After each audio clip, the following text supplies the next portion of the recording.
Arnold Schoenberg wrote only one work for the full wind band, and that was at the prompting of his friend Carl Engel, who was president of G. Schirmer Music.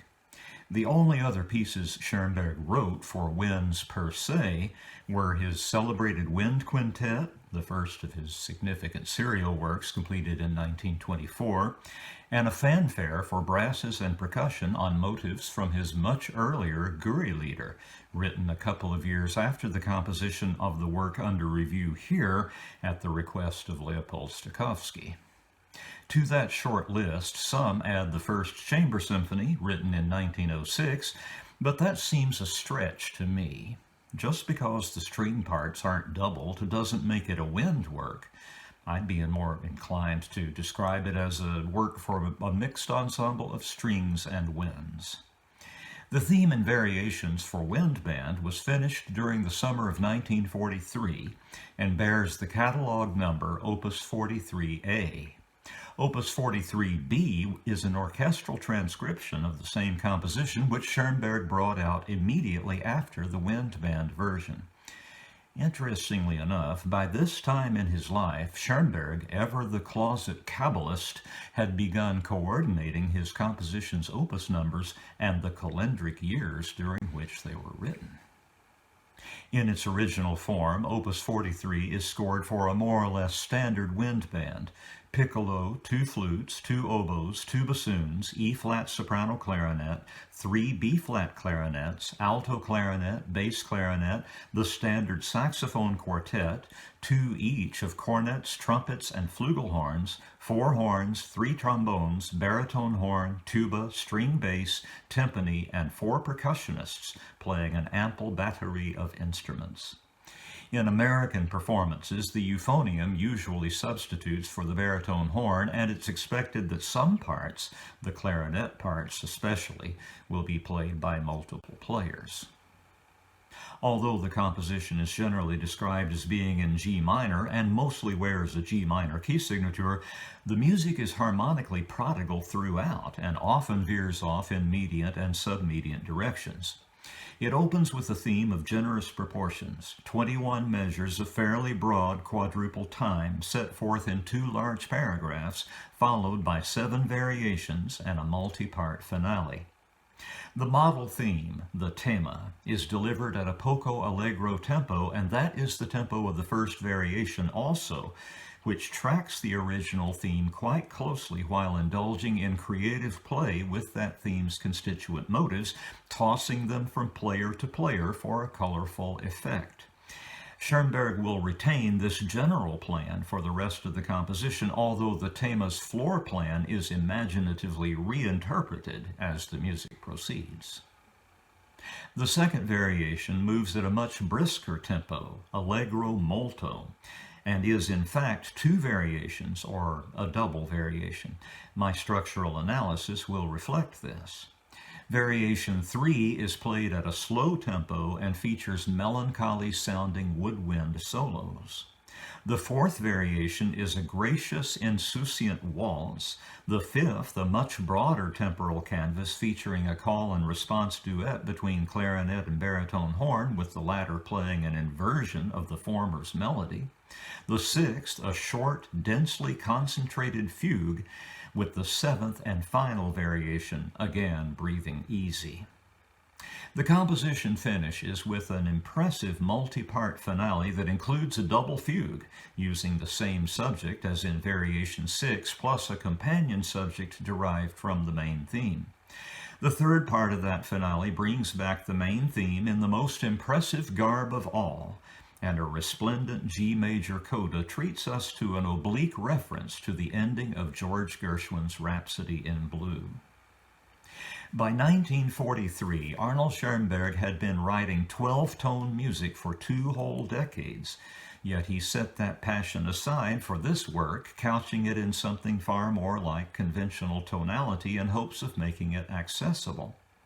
I think it's useful to keep in mind that at that point in musical history, the wind band was just coming into its own as a musical force to be reckoned with, yet none of the great mid to late century wind symphonies had yet been written for that medium. At the time Schoenberg published his theme and variations, the wind band was still trying to find its defining repertoire. The composer was, of course, keenly aware of this, and some remarks that he included in a letter to Fritz Reiner the year after publication are most revealing, both of the state of the art at the time and of Schoenberg's own attitudes regarding this music. This is not one of my main works, as everybody can see, because it is not a composition with 12 tones. It is one of those compositions which one writes in order to enjoy one's own virtuosity and, on the other hand, to give a certain group of music lovers, here it is the bands, something better to play. I can assure you, and I think I can prove it, technically this piece is a masterwork. No one ever rightly accused Arnold Schoenberg of false modesty. That said, I have to agree, this piece really is a masterwork. The beautiful reading you'll hear in this recording is by the United States Marine Band under the direction of Lieutenant Colonel Timothy W. Foley.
Thank you.